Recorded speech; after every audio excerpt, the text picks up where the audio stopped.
Bugün 10 Aralık Dünya İnsan Hakları Günü.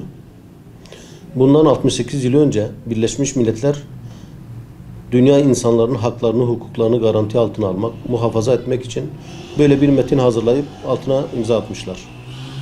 Ancak geldiğimiz an itibariyle bugün bir 10 Aralık gününü yaşamaktayken maalesef başta Halep olmak üzere Arakan, özellikle İslam beldeleri ve Müslümanların yaşadıkları diğer dünya coğrafyalarında maalesef, tekrar ediyorum maalesef, Müslümanların kanları akıtılmakta, Müslümanlar kıyımlardan geçirilmekte, anaların feryatları işitilmektedir.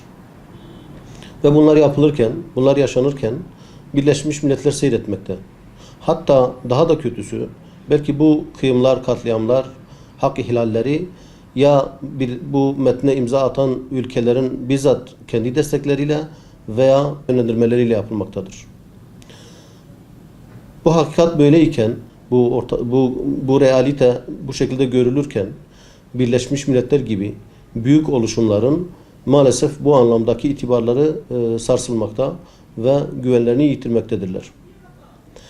Batman Hüdapar İl Başkanı olarak benim düşüncem, İslam ülkelerinin kendi birliklerini oluşturup başta kendi dindaşlarının, Müslümanların ve dünyadaki bütün halkların haklarını, hukuklarını korumaları belki en gerçekçi çözüm olabilir.